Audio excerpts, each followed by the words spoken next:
binigay sa akin. Nung hinire ka ng PIDEA, you misrepresented yourself that you misrepresented to PIDEA that you do not have any unbroken service in the PNP from 1993 to 2008. And you did not disclose that you were dropped from the PNP role on April 25, 1994 and August 28, 2008. And you were dismissed from the service on November 7, 1994 and was suspended from July 1, 1997 to September of 2007. Your Honor, doon sa pag-accept sa akin ng recruitment committee ng PIDEA, hindi mapapalusutan si General Juniso Santiago. Kaya nga ang sinasabi kang inalo ko kay General Lasso, ang ibig bang sabihin, mas magaling siya doon sa kanyang upperclassman na si General Juniso Santiago na 4-star General sa Armed Forces of the Philippines. Kasi sunog ka, Lasso. General Santiago at yung mga hinihingi po sa akin, nag-comply po ako. Paano po yun? Service record kasama po yun. Hindi po pwede na hindi ako magde-declare ng kahit ano pa man dahil magre-reflect yan sa service record. Pangalawa, yung mga clearances.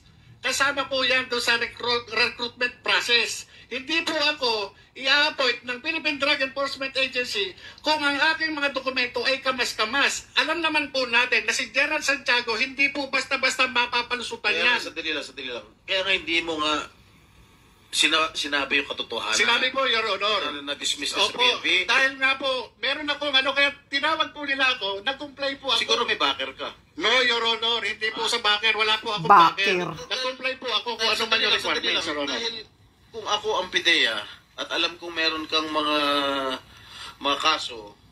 Talaga, ikaw may kaso ka din eh. Convicted ka eh. Na-drop ka, na-dismiss ka, na-suspindi ka, finailan ka ng kaso, hindi kita kukunin. I'm sure meron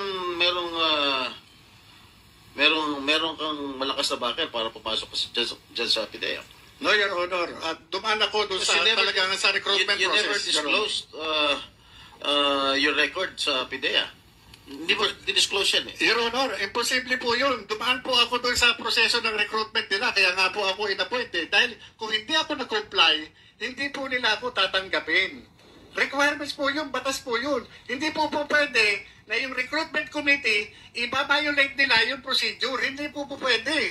At saka, Senator Jinggoy, karamihan ng mga initial na mga personnel ng PIDEA, pahiya ka, Jinggoy. kaya imposible makapagtago ito ng kanyang identity doon sa mga pulis na nandun sa PIDEA kung ito yung mga kaso niya ay hindi niya dinidisclose. Your Honor, tama po yun. Kasi nung panahon na yun, kung di po ako nagkakamali, ang hepe o acting director ng Human Resource Management o yung admin ng PIDEA ay police. Police Commission Officer, Your Honor. Imposible ho na magkano ako ng mga anumang itatago ko dyan, hindi po pwede. At yung IIS, Your Honor, na nagkakandak ng background investigation, panay police.